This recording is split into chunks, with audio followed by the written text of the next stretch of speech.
Vamos falar sobre dízimos. A palavra dízimo, ela simplesmente quer dizer a 10ª parte. É a definição da palavra. Primeira pergunta. Quem nos dá forças para adquirirmos riquezas? Deuteronômio 8:18. Antes te lembrarás do Senhor teu Deus, que Ele é o que te dá força para adquirires riqueza, para confirmar a sua aliança que jurou a teus pais, como se vê neste dia. Então, se nós conseguimos alguma coisa, materialmente falando, é porque Deus nos dá forças. Por causa disso, a pergunta seria: a quem pertencem todas as coisas? E a Bíblia fala em Salmos 50, 11 e 12.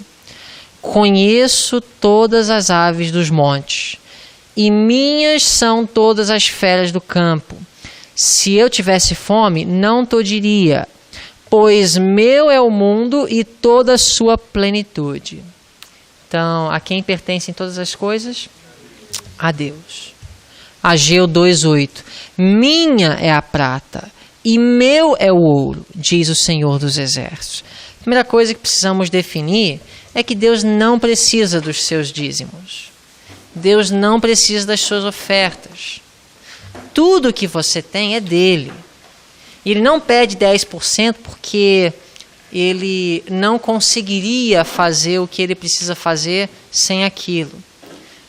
Existe um motivo mais profundo por trás do princípio de dizimar, que às vezes perdemos de vista.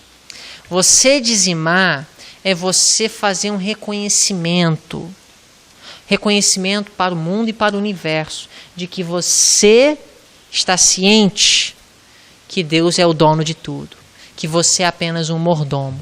Então você devolve 10% àquele que deu tudo. A quem pertencem os dízimos? Levítico 27:30. Todos os dízimos do campo, da semente do campo, do fruto das árvores, são do Senhor. São santos ao Senhor. Deus, ele não estabeleceu esse princípio porque ele precisa de algo, mas porque nós precisamos de algo. Isso precisa ficar claro. Nós precisamos de vencer o egoísmo. Nós precisamos vencer a autossuficiência, entre muitas outras coisas. E para isso, Deus estabeleceu um sistema através do qual esse princípio poderia ser observado. Na economia judaica, todos eram ensinados a devolver a Deus 10% de tudo. Porque todos precisavam de vencer o egoísmo e a autossuficiência. Deus podia prover para os seus ministros, os levitas da época, de outra forma, mas ele escolheu esse meio porque era necessário a fim de operar uma mudança no homem.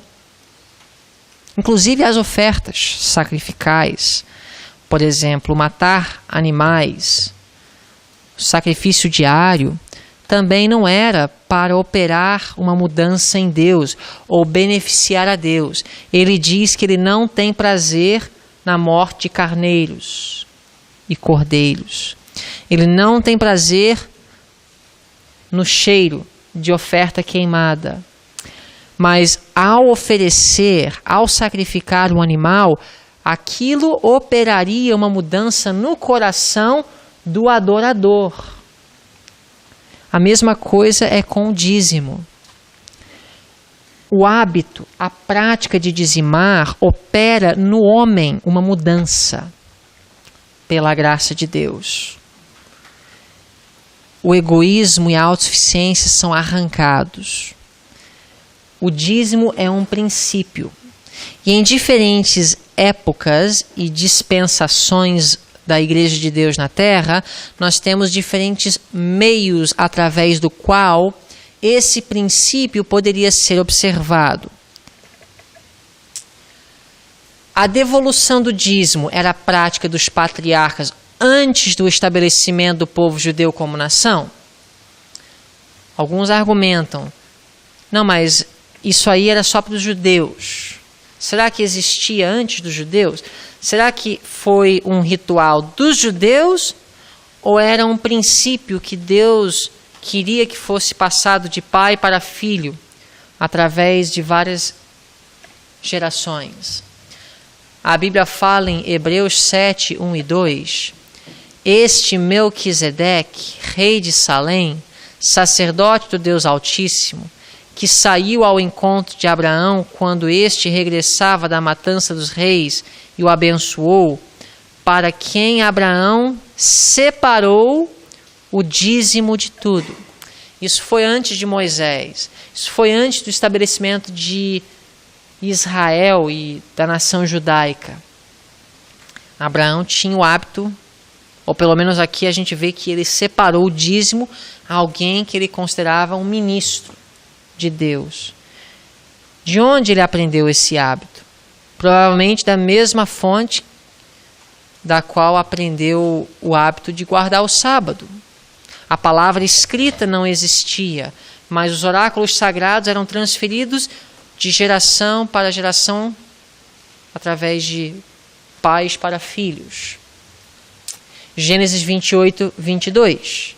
De tudo o que me deres, disse Jacó, certamente te darei o dízimo.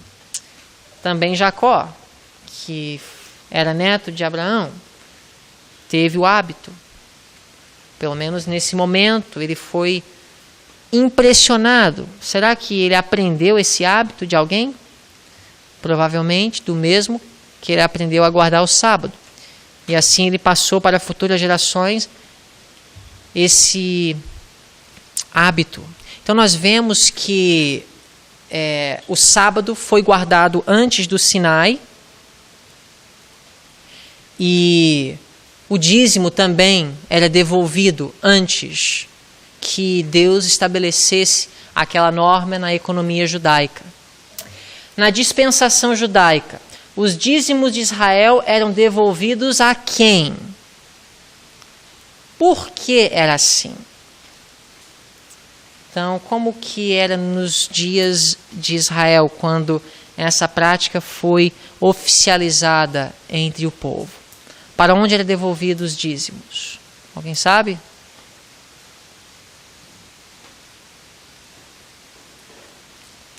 Os dízimos iam para onde? Para onde? Para o templo. Os levitas que ministravam no templo. Números 18, 21. Aos filhos de Levi dei todos os dízimos em Israel por herança, pelo ministério que exercem, o serviço da tenda da congregação. Então, iam para os levitas.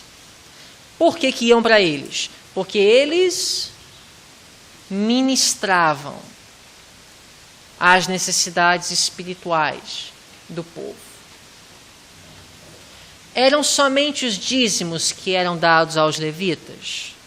Só enviavam dízimos para eles ou eles recebiam outra coisa além de dízimos? Deuteronômio 12, 5 e 6. Buscareis o lugar que o Senhor vosso Deus escolher entre todas as vossas tribos, para ali pôr o seu nome e a sua habitação. Trareis a esse lugar os vossos dízimos e as ofertas especiais, os vossos votos e as vossas ofertas voluntárias. Então nós vemos que os levitas não recebiam só o dízimo, mas também ofertas. Qual era o nome dado ao local de destino designado por Deus para os dízimos e as ofertas? Alguém sabe? Havia um nome. Malaquias capítulo 3, 8 e 10. Roubará o homem a Deus? Todavia vós me roubais e dizeis: em que te roubamos? Nos dízimos e nas ofertas alçadas. Trazei todos os dízimos à casa do tesouro, para que haja mantimento na minha casa. Depois fazei prova de mim, diz o Senhor dos Exércitos, se eu não vos abrir as janelas do céu. Havia uma diferença entre dízimos e ofertas? Alguém poderia me dizer qual era a diferença? O dízimo, na verdade, é um ato de você devolver. E ofertas? A oferta é você, é voluntário, você dá. Ok. Mais alguém?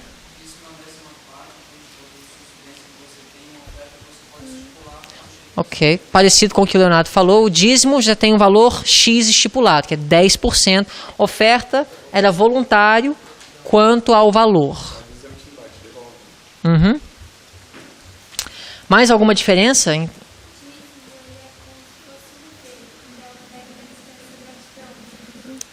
Ok. Dízimo era um dever. Será que ofertar não era um dever? Porque olha só o que diz o texto. Em que te roubamos? Nos dízimos e nas ofertas. Ou seja, apesar de não ter um valor X, porque Deus queria que fosse voluntário, a parte voluntária não era o fazer ou não, mas o quanto. Entendeu? Ou seja, era um dever dizimar e ofertar. A diferença era que o dizimar era um valor específico. O ofertar, Deus não estipulou necessariamente um valor. Alguma outra diferença? Ambos eram sagrados? Ou só os dízimos eram sagrados? Ambos eram sagrados. E em termos de uso, havia alguma diferença? Qual era a diferença? Alguém sabe dizer? A gente já viu o uso do dízimo. Era para quê? Os levitas usavam o dízimo para comprar material de construção para fazer o templo? Pelo texto a gente vê que os dízimos serviam para que haja mantimento na casa de Deus. Já as ofertas, suponho eu, que seria para o avanço, né, da causa de Deus em si. Como o Senhor nos falou, comprar materiais para poder expandir, né, o local de ministério e outros fins. O dízimo era aplicado como o salário dos levitas. Os levitas não trabalhavam. Inclusive, eles nem receberam herança em termos de terra. Quando foi distribuída entre as 12 tribos, os levitas não receberam. Eles iriam viver entre todas as tribos. E o papel deles seria viver trabalhando a fim de ministrar as necessidades espirituais. Eles eram os pastores dentro da igreja. Por isso, eles não podiam viver a não ser que aqueles que eram beneficiados por seu ministério os mantivessem. O dízimo, então, era para o avanço da causa também, no sentido que aqueles que iam ministrar iriam ser mantidos. Ofertas já era para as despesas normais dos serviços religiosos da economia judaica. A própria construção do tabernáculo no deserto e o templo depois nos dias de Salomão foi através de ofertas voluntárias. Então, nós temos essas diferenças básicas. Mas e em termos de destino?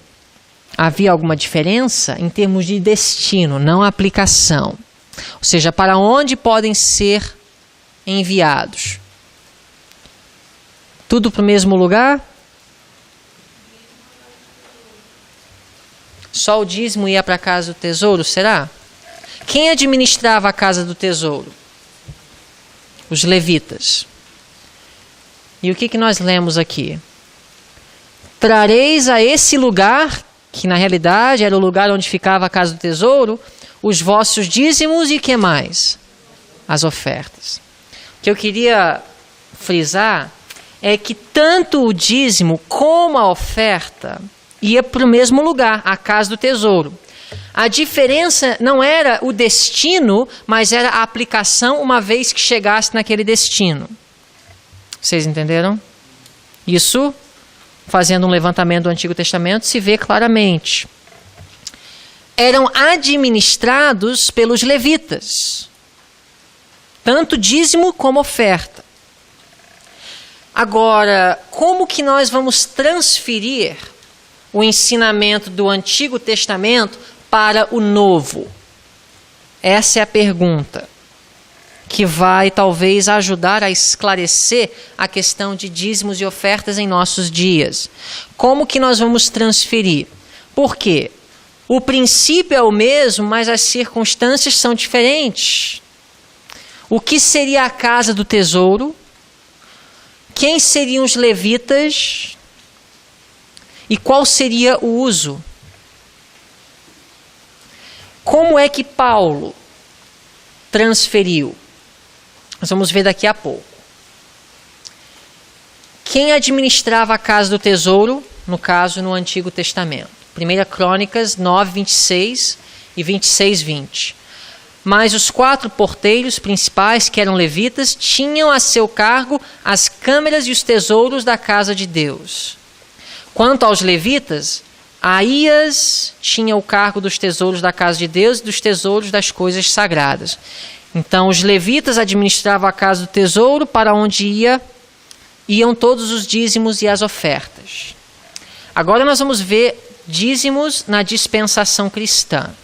Inclusive, nós vamos aqui responder um argumento que os evangélicos levantam. Nem todos, poucos, mas alguns não acreditam em dizimar. Ou seja, não veem que isso é um ensinamento para o Novo Testamento. Assim como eles julgam que o sábado era para os judeus, também julgam que o dízimo era para o judeu. Agora, o que nós vamos ver é que Paulo, ele estudou o Antigo Testamento, viu o ensinamento do dízimo e ele transferiu o ensinamento e o princípio para a nova dispensação. Mas quando você transfere o princípio, você não vai transferir necessariamente todos os pormenores. O princípio vem, mas as regras que giravam em torno daquilo não vinha completamente. O princípio é o mesmo, mas a regra muda em todas as gerações. Inclusive na saúde também nós vemos o mesmo. O princípio de conservar o corpo e obedecer às leis de saúde sempre existiu dentro da igreja. Mas as regras sempre mudaram, dependendo da situação atual. Por exemplo, logo depois do pecado, já mudou a regra. Deus deu as verduras. Depois do dilúvio, Deus deu alimentos cárneos limpos. Tanto que nos dias de Cristo, não havia a regra de ser vegetariano, mas o princípio de viver uma vida saudável existia. O próprio Daniel era um reformador de saúde, mas ele não praticava as mesmas regras que hoje nós praticamos. E até mesmo na igreja adventista, nós vemos que Deus ele foi gradual ao aplicar o princípio da saúde, da reforma de saúde, em diferentes gerações dentro da própria igreja. Então, as regras têm mudado em sucessivas gerações, mas o princípio sempre existiu. Vocês entenderam? O princípio de dizimar existiu desde os dias dos patriarcas, mas agora a regra sempre mudou. Por exemplo, nos dias de Abraão não havia uma casa do tesouro como nos dias de Elias, como nos dias de Davi. Vocês entenderam? Mas não quer dizer que o princípio não era observado. Nos dias de Paulo, por sua vez, a regra mudou de novo, mas o princípio foi transferido. Paulo, como profeta de Deus, pegou o princípio do dízimo e ele transferiu para a dispensação cristã, a realidade da igreja primitiva. Vocês entenderam o princípio? Então vamos lá.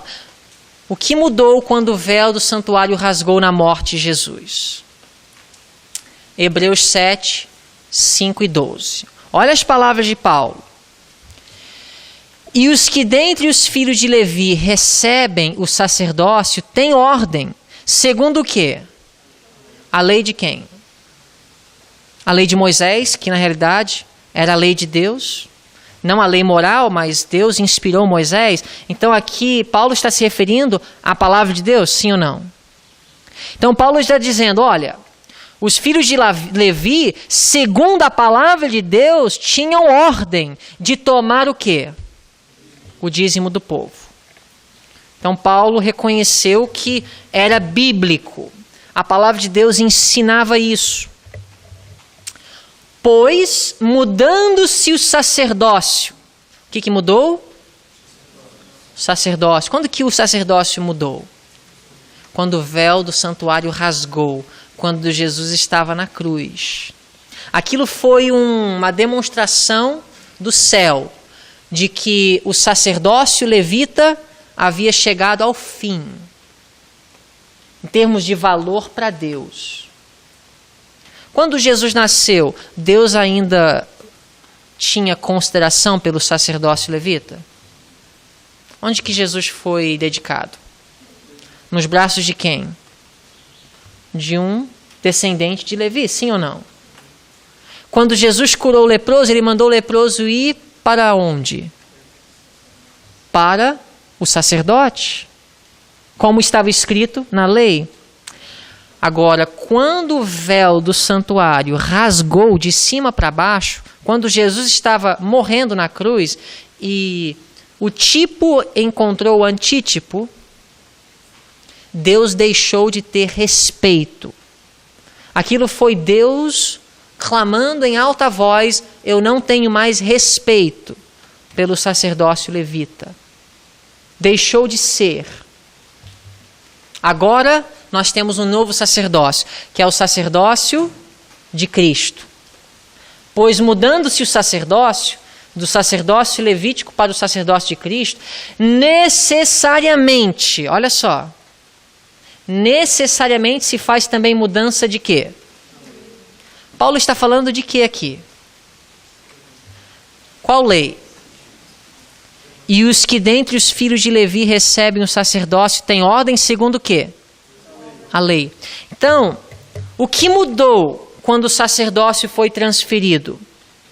Aquela lei, que na realidade era uma regra que sustentava o princípio de dizimar na dispensação judaica, de que os levitas, os filhos de Levi, recebessem do dízimo. Aquilo mudou. Agora, se a gente ficar só nisso, nós vamos dizer que Paulo estava dizendo que não era mais para dizimar. Mas aqui Paulo não está dizendo que não é mais para dizimar. Ele está apenas dizendo que com a mudança do sacerdócio, a regra quanto a para onde e quem deve receber o dízimo havia mudado. Então, será que Deus estabeleceu novos critérios para homens poderem receber do dízimo na dispensação cristã? Ou será que Paulo estava abandonando a ideia de dizimar por completo? O que vocês acham? Por exemplo, no Antigo Testamento, qual era o critério para receber do dízimo? Ser descendente de Levi. Simples. Você é um descendente de Levi, você vai ser um levita. Descendente de Arão, um sacerdote. Você viverá do dízimo. Agora, esse princípio Paulo vai transferir para o Novo Testamento. Está aqui em 1 Coríntios 9, 13 e 14. Vamos ver se vocês vão identificar. Não sabeis vós que os que administram o que é sagrado, e no Antigo Testamento, quem eram? Aqui Paulo está usando a linguagem do Antigo Testamento. ele fala: não sabeis vós, na dispensação judaica, que os que administravam o que é sagrado comem do que é do templo. Como assim? Os levitas viviam dos dízimos.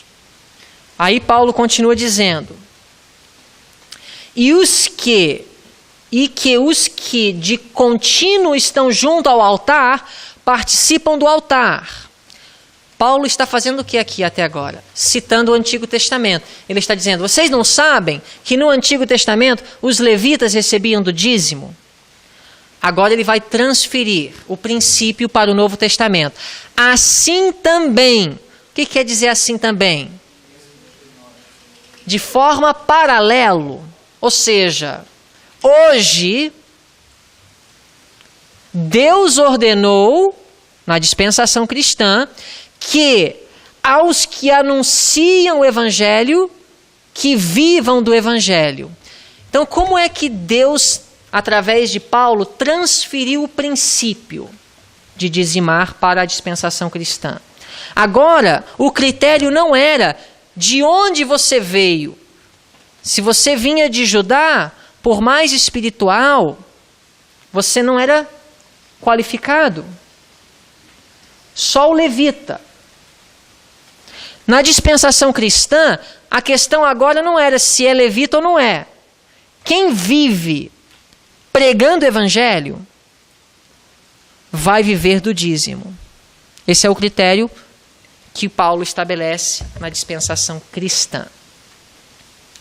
Quem dentre os que anunciam o evangelho deve receber o meu dízimo? Ou seja, mais alguns textos do Novo Testamento para ver como Paulo transfere o princípio. Gálatas 6,6. Notem bem. O que é instruído na palavra, reparta todos os seus bens com aquele que o instrui. O que quer dizer isso? Eu devo dizimar aonde eu estou sendo alimentado. Ou seja, o pastor que deve receber o meu dízimo deve ser o meu pastor. Aquele que é o meu líder nas coisas espirituais. Assim como foi no Antigo Testamento. O levita que vivia do meu dízimo era aquele levita que ministrava as minhas necessidades espirituais. Lucas 10:7, Jesus viu esse princípio: e ficai na mesma casa onde estiveres ministrando, comendo e bebendo do que eles tiverem, pois digno é o obreiro de seu salário. Olha o texto que Jesus cita do Antigo Testamento. Digno é o obreiro de seu salário. Se você está ministrando as necessidades espirituais, você é digno de viver e comer daquele povo. Jesus, ele transferiu o princípio do Antigo Testamento para a situação dos discípulos quando ele os enviou para pregar a mensagem. Sabia que Jesus tinha uma tesouraria? Ele tinha um tesoureiro.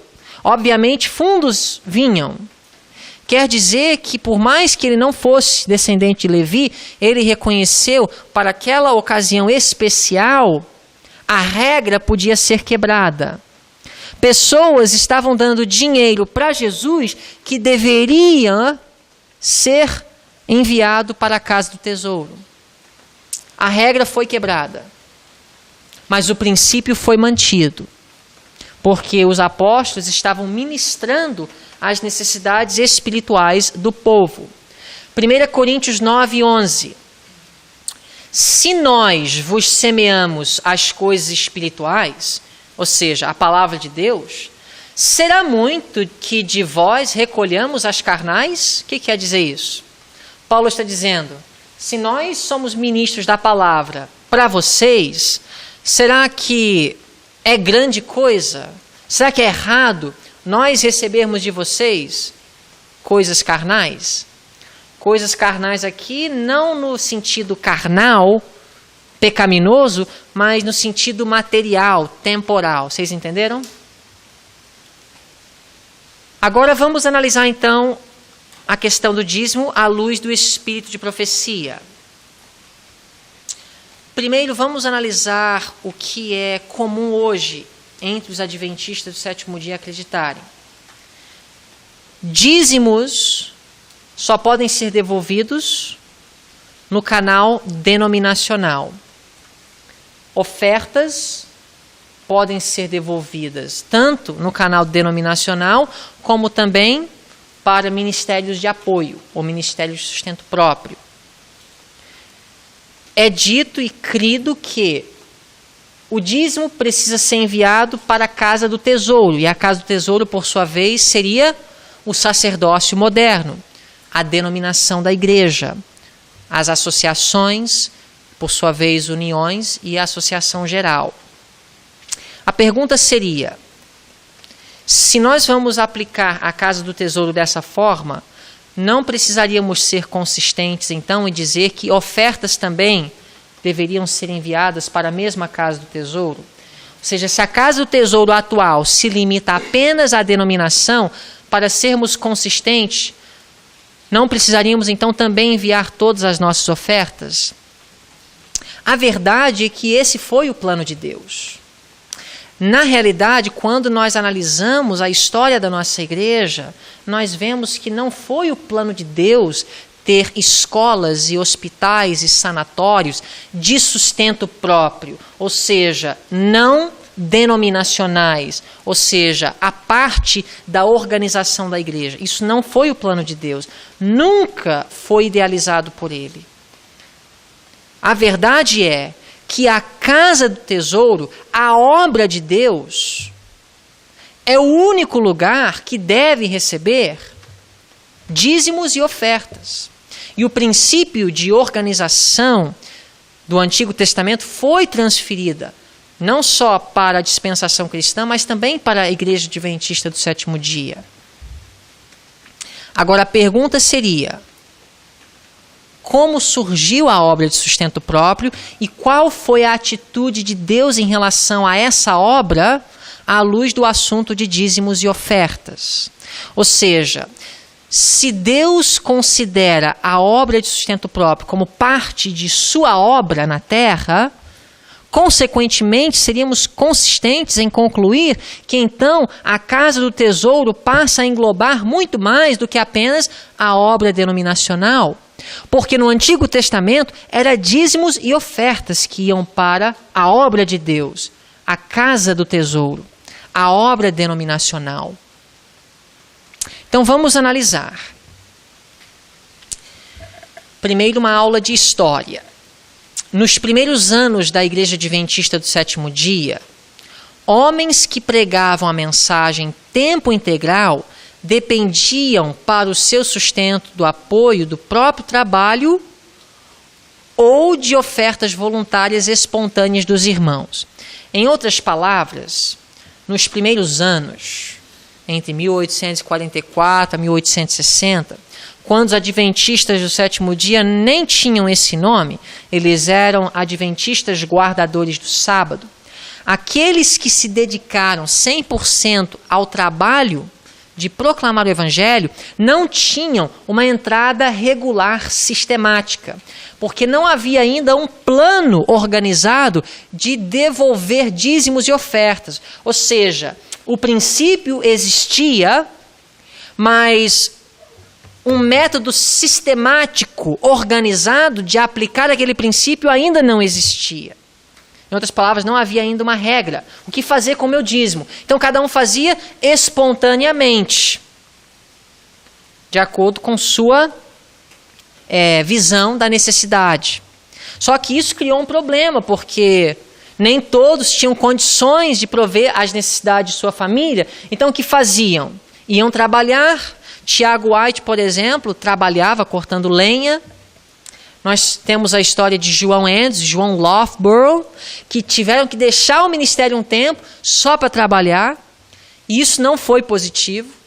E Deus, em sua providência, corrigiu esse dilema através de um sistema. Estas condições não eram favoráveis para o avanço da causa, porque eram espasmódico e flutuante o salário dos obreiros.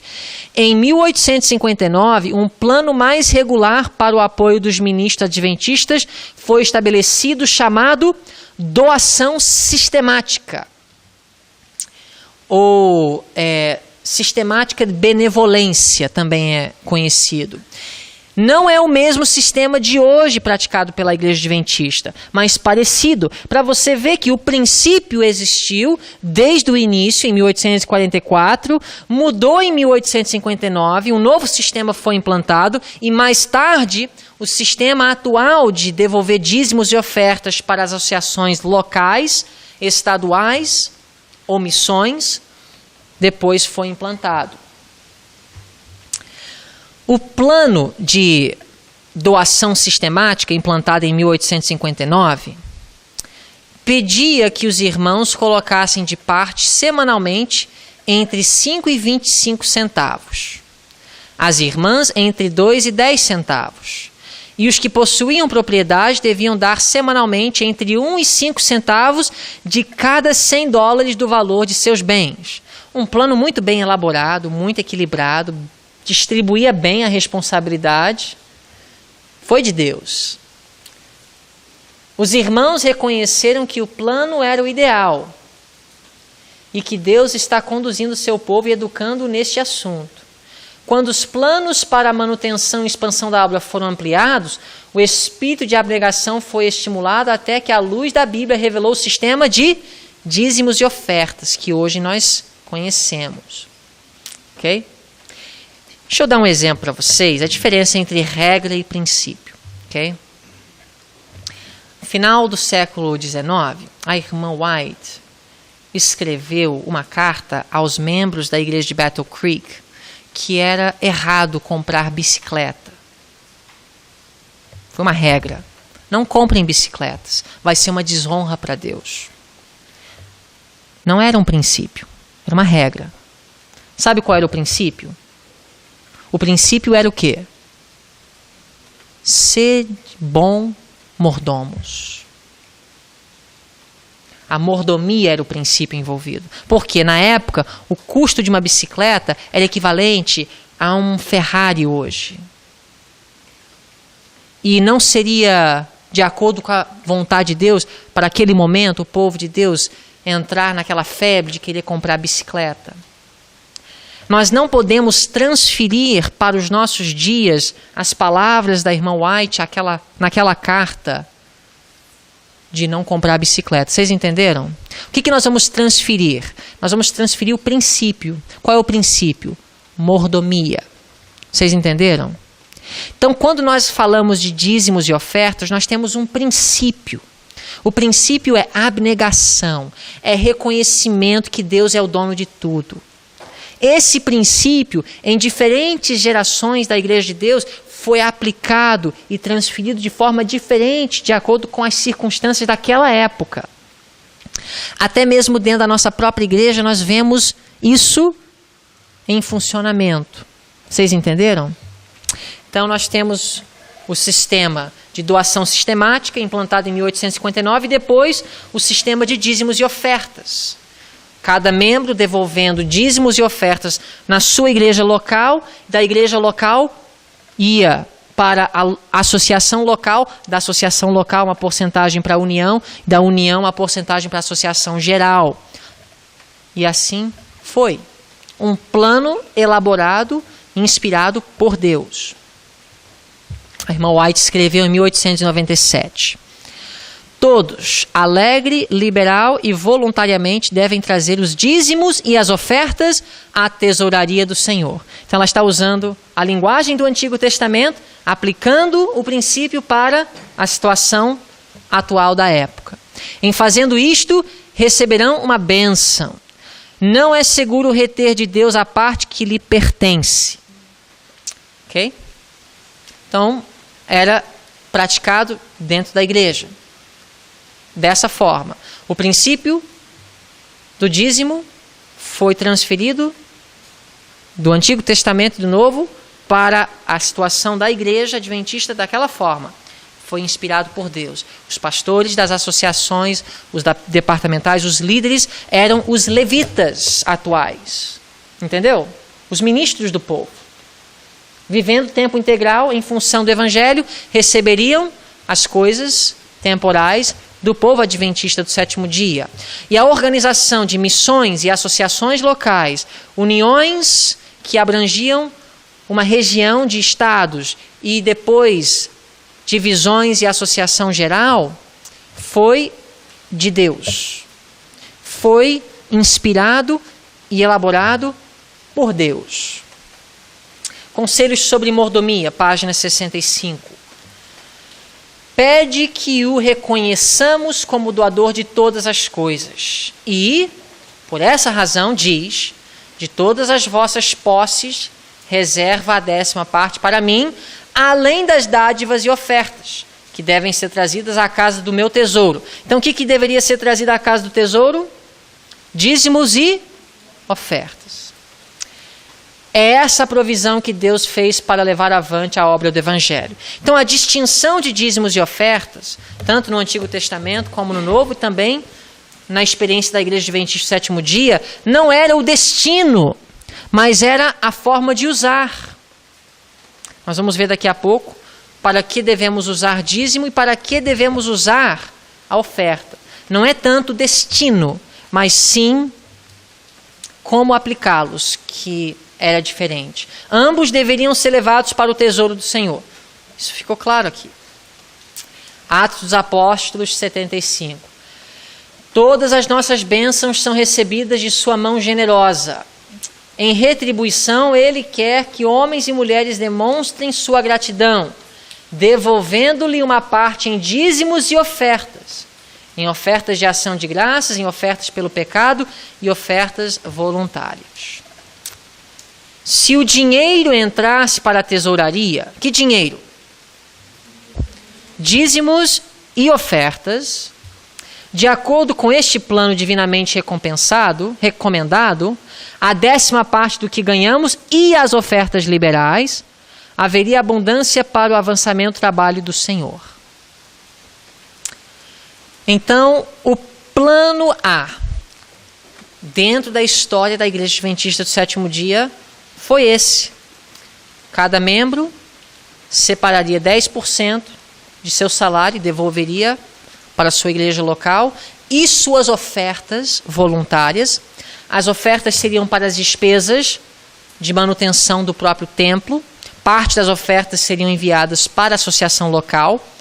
Todo o dízimo, a associação local iria pagar os ministros que estavam trabalhando naquele campo e parte daqueles dízimos iriam para a União e a União pagaria os salários dos seus obreiros e parte iria para a Associação Geral para pagar os obreiros da Associação Geral e da divisão que abrangeria aquele campo.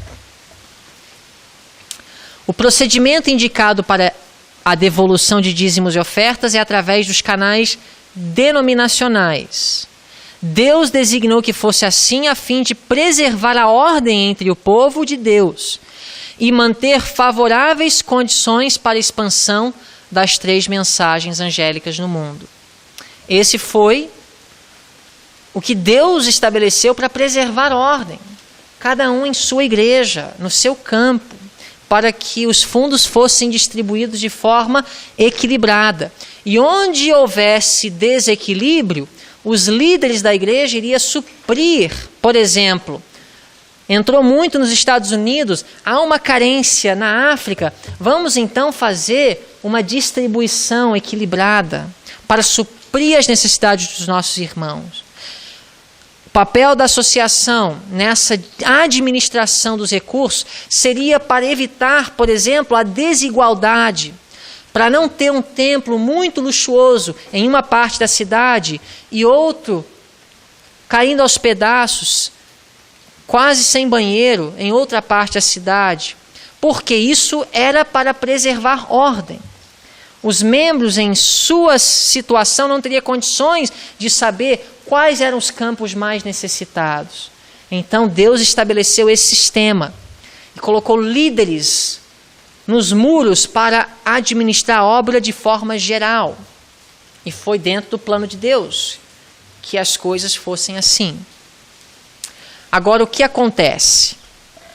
Nós temos casos especiais e estão registrados nos escritos da irmã White, onde pessoas foram impulsionadas, motivadas por diferentes razões, em diferentes ocasiões, de enviar os seus dízimos para campos diferentes, não denominacionais, que precisavam de auxílio. E estavam recebendo auxílio de obreiros que não estavam diretamente vinculados à denominação, à organização da igreja. Por exemplo, 1902, a irmã White escreve: tenho $75 do irmão fulano, dinheiro de dízimo, e achamos que seria melhor enviá-lo ao campo do sul para ajudar os ministros negros. Quero que seja especialmente aplicado aos ministros negros para ajudá-los com seus salários. É importante conhecer o contexto. O sul dos Estados Unidos, na época, era como se fosse outro país para a Igreja Adventista do Sétimo Dia. Ela não o penetrou, porque havia um problema social, político, depois da Guerra Civil, e há todo um contexto. Mas, para resumir, a igreja, ou seja, a obra organizada, a denominação, os ministros da organização não penetraram o campo. O filho da irmã White teve iniciativa, o Edson White, de fundar um ministério de sustento próprio. A Sociedade Missionária do Sul. Havia o barco Estrela da Manhã. E ele fazia um trabalho entre os negros do Sul. E ele recebia do dízimo. Isso despertou curiosidade, não só curiosidade, mas animosidade a alguns líderes da igreja. E a irmã White começou então, através da voz da pena, a dizer que isso não era errado. Ela mesma disse que recebia dízimo de pessoas e canalizava para o sul.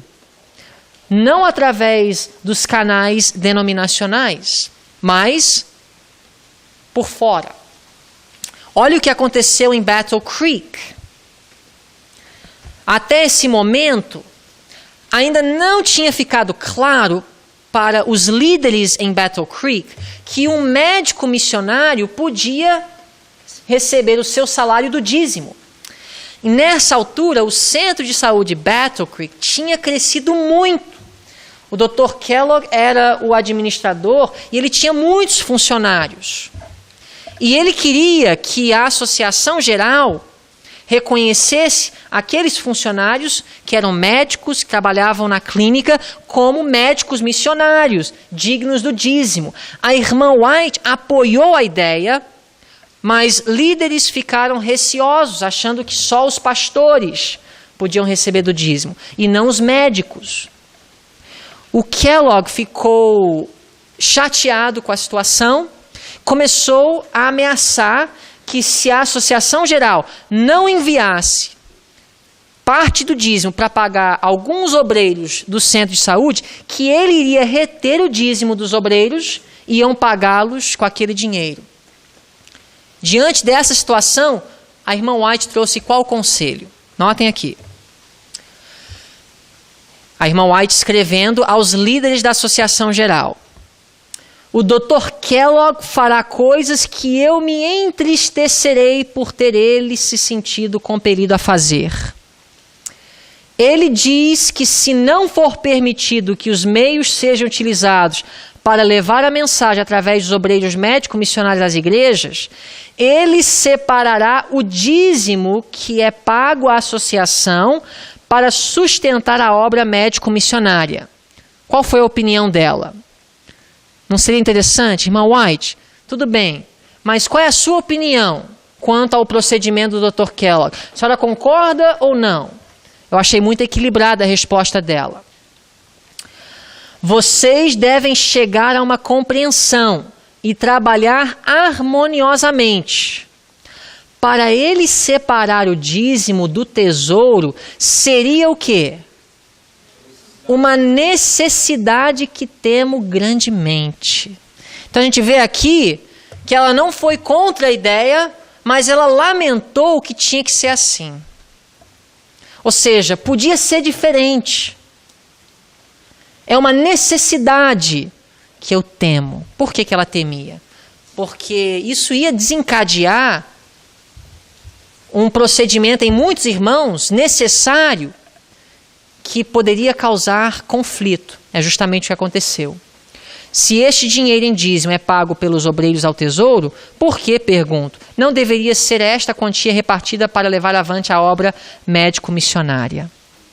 Agora, alguns anos depois disso, 1904, uma escola foi fundada, chamada Madison, o Colégio Madison.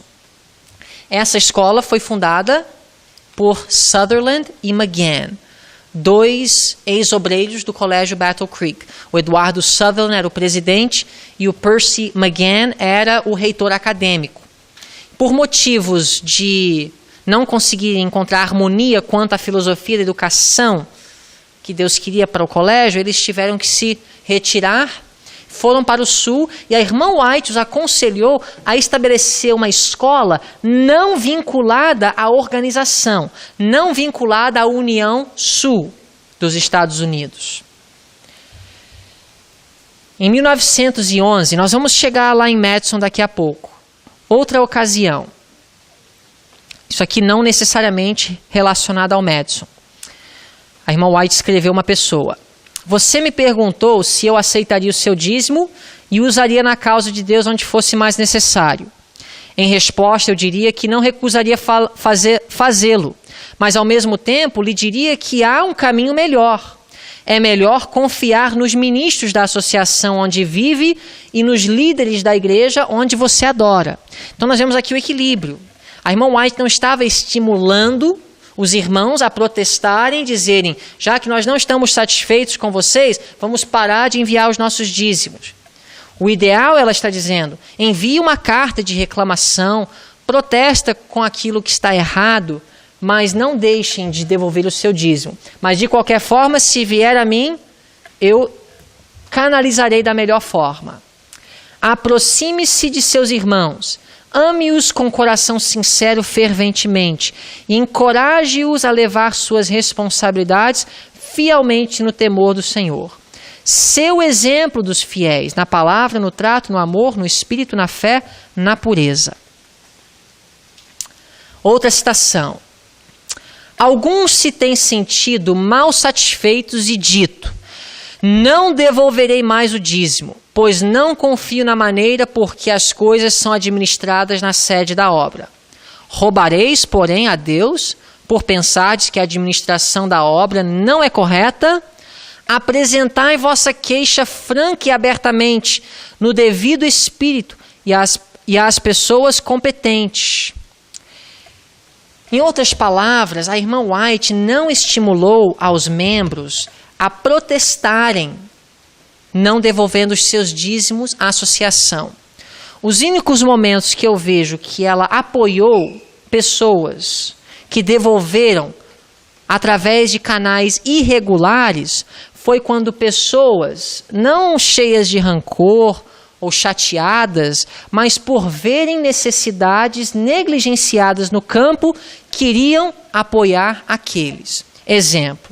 Os ministros negros e brancos que trabalhavam no sul dos Estados Unidos em prol dos negros, ministros aposentados que não foram mantidos pela Associação Geral, porque até então não havia ainda um plano de aposentadoria organizado pela igreja, esposas de ministros que perderam seus maridos.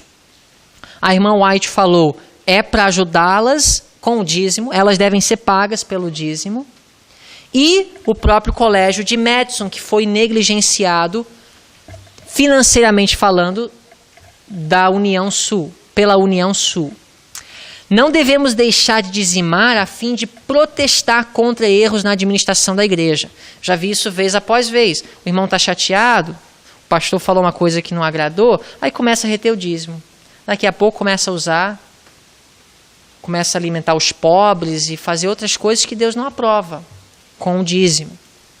O procedimento correto de um membro que não está satisfeito com a liderança é apresentar as queixas franca e abertamente, no Espírito de Cristo, às pessoas competentes. Agora, o que acontece hoje? Eu diria que hoje existe o plano B. por exemplo, uma escola como Madison, ou até uma escola como essa, não era para ser estabelecida segundo o plano A de Deus.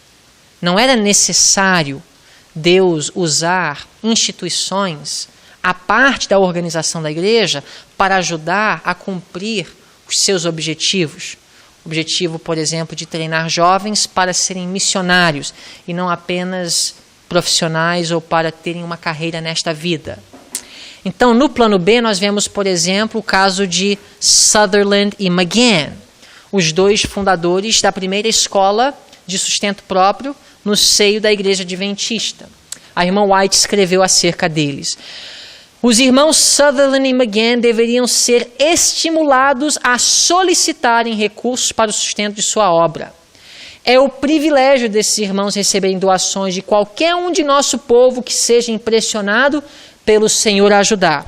Por que ela teve que escrever isso? Porque logo que foi fundada a escola, os líderes da União Sul e da Associação Geral começaram a dizer que todo recurso tinha que ir pela Casa do Tesouro. A irmã White falou, não, eles têm todo o direito de receber do povo adventista recursos para o sustento da escola. Permita Deus que as vozes que se têm levantado tão rapidamente em dizer que todo o dinheiro investido na obra deva passar através do canal designado em Battle Creek não sejam ouvidas. O povo a quem Deus tem dado os seus recursos é responsável somente a Ele. É privilégio deles dar ajuda direta às missões. Então nós vemos que se a motivação não é rancor ou protesto por causa de uma insatisfação, mas se a motivação for de querer ajudar uma missão negligenciada, mas que seja de Deus, a irmã White disse que essas pessoas estavam livres. Essa carta foi escrita para o presidente da Associação do Colorado, no início do século XX. Ele começou a pressionar irmãos que estavam devolvendo dízimos para obras irregulares. Meu irmão, o nome dele é o pastor Watson, desejo lhe dizer, seja cuidadoso em sua forma de proceder. Você não está procedendo sabiamente. Quanto menos você tiver que falar acerca do dízimo que tem sido destinado ao campo mais necessitado e desanimador do mundo, mais sensato será. Tem-me sido apresentado que meu dízimo deveria ser destinado por mim mesma para auxiliar os ministros brancos e negros que foram negligenciados e que não receberam o suficiente para sustentarem suas famílias de forma adequada. Quando minha atenção foi chamada aos ministros de idade, brancos ou negros, foi meu especial dever investigar suas necessidades e provê-las. Esta deveria ser minha obra especial e fiz isso uma série de vezes. Nenhum homem deveria atribuir má fama ao fato de que, em casos especiais, o dízimo seja usado desta maneira. Quanto à obra pelos negros no Sul, aquele campo tem sido e ainda está sendo roubado dos meios que deveriam chegar aos seus obreiros. Se houvesse casos nos quais nossas irmãs destinaram seu dízimo à ajuda dos ministros trabalhando pelos negros no Sul, que todo homem, se for sábio, fique quieto. Eu mesma tenho destinado meu dízimo às causas mais necessitadas que têm-me sido apresentadas. Tenho sido instruída a fazer isso, e sendo que o dinheiro não é retido do tesouro do Senhor, não é uma questão que deva ser comentada, pois será necessário eu tornar públicas estas questões, o que não desejo fazer, porque não é o melhor. Há alguns casos que têm estado diante de mim por anos e tenho suprido suas necessidades através do dízimo, como Deus tem me instruído a fazer. E se alguém disser a mim, irmã White, você poderia destinar meu dízimo para onde saiba ser mais necessário? Eu diria sim, posso. e tenho procedido assim. Eu elogio aquelas irmãs que têm aplicado o seu dízimo onde é mais necessário para ajudar a fazer uma obra que tem sido deixada de lado. Se esta questão for levada a conhecimento público, levará a uma compreensão que seria melhor permanecer como está. Eu não me importo em tornar pública esta obra que o Senhor me designou a fazer, e também a outros. Envio este assunto a você para que não cometa um erro. Circunstâncias alteram casos. Eu queria que vocês lembrassem dessa frase. Circunstâncias alteram casos. Em outras palavras, por causa de circunstâncias extraordinárias, às vezes, aquilo que Deus havia designado muda. Alguns exemplos. Adonias era mais velho que Salomão. Portanto, ele deveria ter assumido o rei de Davi. Só que Salomão era mais espiritual do que Adonias. Então, Salomão foi colocado como rei. Circunstâncias alteram casos. Um jovem com menos de 25 anos não deveria assumir o ministério. Samuel, como criança, foi colocada para o ministério do templo. Por quê? Porque os filhos de Eli estavam em apostasia. Samuel acabou substituindo Eli como sumo sacerdote, algo que ele não podia fazer segundo a ordem do sacerdócio, que era para os descendentes de Arão. Mas o que acontece? Circunstâncias alteram casos. Gideão, ele era levita? Quem podia sacrificar? Só os levitas. Gideão sacrificou com a permissão de Deus? Circunstâncias alteram casos. Precisamos fazer uma diferença entre princípio e regra. Vocês acham que é correto trocar pneu no sábado?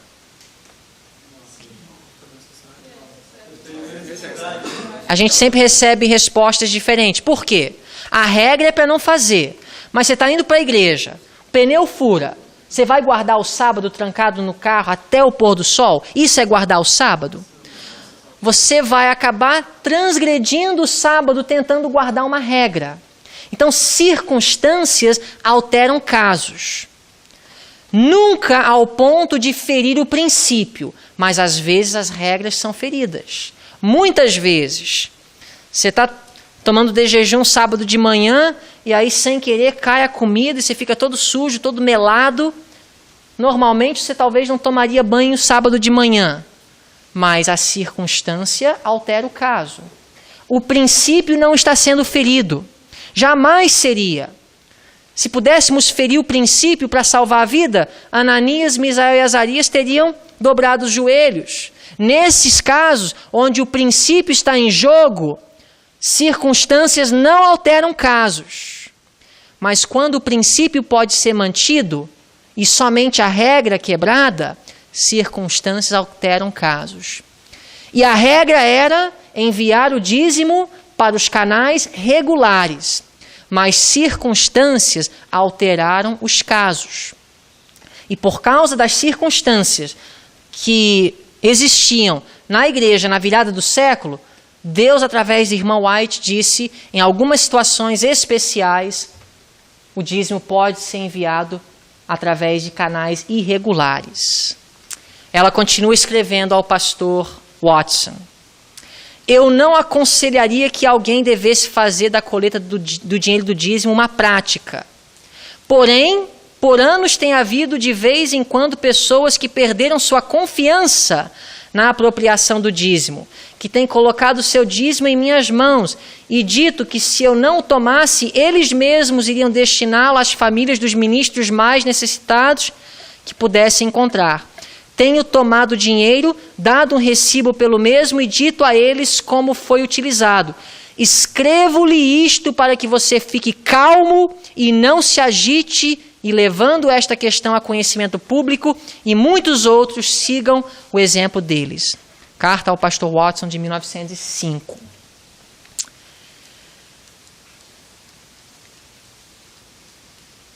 tempo vai nos forçar a correr.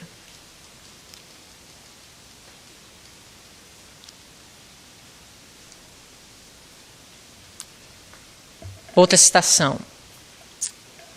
Não se preocupe temendo que alguns recursos vão direto àqueles irmãos, falando de Sutherland e McGann, que estão tentando fazer a obra missionária de uma forma quieta e efetiva. Todos os recursos não devem ser administrados por uma agência ou organização. Há muitos esforços a serem feitos conscientemente pela causa de Deus. A ajuda deve ser buscada de todas as fontes possíveis. Página 422 do volume Spalding e McGann. Àqueles em nossas associações que consideram ter autoridade para proibir a coleta de recursos em certos territórios, eu digo agora, esta questão me tem sido apresentada seguidas vezes. Eu agora dou meu testemunho no nome do Senhor, para aqueles aos quais ele concerne. Onde quer que estejais, suspendei vossas proibições. Para quais tipos de despesas não seria apropriado usar do dízimo? Eu vou deixar para vocês, na biblioteca, quem tem pendrive ou quem quiser acessar, esse PowerPoint. Não vou ter tempo de ler as citações, mas eu tenho várias citações que mostram o que pode ser e não pode ser usado o dízimo para fazer. Não é o destino. Se uma instituição de sustento próprio não pode receber do dízimo, ela também não deve receber da oferta. Não existe diferença em termos de destino, a diferença em termos do uso. O dízimo é para manutenção de obreiros que trabalham em salvação de almas, ofertas para outros fins. Vou deixar disponível para vocês depois procurarem. Para quais tipos de despesas seria apropriado usar do dízimo? Aí tem várias. Não é só pagar o salário de pastores. Literatura gratuita, médicos missionários, professores de Bíblia, etc. Vocês podem procurar depois os textos. Inclusive, viúvas de ministros não devem ser esquecidas. Por mais que elas não estejam trabalhando, se elas são viúvas de ministros, elas podem receber do dízimo. E a última pergunta, é a pergunta que todos fazem. Deve haver submissão nesse ponto às exigências da associação para obter paz? Eu creio que a resposta se encontra na experiência do Instituto Madison. Proibições e exigências foram feitas a Sutherland e McGann e eles se submeteram. Inclusive, não era nem tanto a questão do dízimo, era não recrutar jovens no estado do Tennessee para a sua escola, porque a igreja já tinha uma faculdade naquele estado. E olha o que a irmã White escreve. Essa aqui é a mesa administrativa de Madison. Inclusive, a irmã White fez parte da mesa. Esse aqui é o Sutherland, perdão. Esse aqui é o Sutherland. Esse aqui é o Stephen Haskell, um dos pioneiros. O Sutherland foi o presidente fundador juntamente com McGann. Agora, a irmã White escreveu assim, quanto às exigências da associação, da União Sul, perdão. Eu diria aos irmãos na parte do Sul, não coloquem restrições sobre a escola de Madison a fim de limitar seu trabalho no campo de sua operação. Se os irmãos Sutherland e McGann prometeram a não chamarem alunos para sua escola dos estados do Sul, eles devem ficar livres de tais restrições. Tal promessa nunca deveria ter sido solicitada nem concedida. O que eu entendo e o que eu extraio dessa citação é que nós devemos, sim, fazer tudo para ter paz com todos. Mas quando um assunto que está claramente revelado na palavra de Deus está em jogo, não deve haver uma submissão cega apenas para comprar paz. Se nós desenvolvermos o hábito hoje de comprar paz através de uma negligência do estudo da palavra de Deus, nós estamos nos preparando para receber o sinal da besta, na minha visão. Nós podemos comprar paz de muitas formas em assuntos onde a palavra de Deus não é explícita. Mas em assuntos onde nós temos claros, assim diz o Senhor, nós devemos colocar a palavra de Deus acima da autoridade humana. Eu gostaria de estimular vocês a depois pegarem o PowerPoint e estudarem com mais cuidado, porque nós corremos muito. E eu não tive tempo de ler tudo e nem explicar como eu queria explicar tudo. Mas o nosso tempo esgotou. Eu queria já orar com vocês para concluirmos a aula.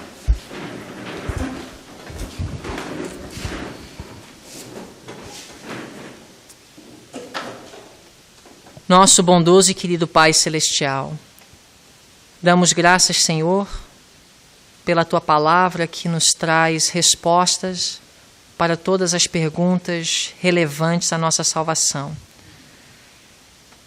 Pedimos a Deus sabedoria para saber como dividir corretamente a Tua palavra e interpretá-la, aplicá-la, para que não venhamos a nos desviar nem para a esquerda nem para a direita. Possamos ser mordomos fiéis de todos os recursos que o Senhor coloca em nossas mãos. Possamos usar o nosso dinheiro de forma sábia e equilibrada e praticar a economia que o céu aprova. Colocamos nossas vidas em Tuas mãos e agradecemos em nome de Jesus. Amém.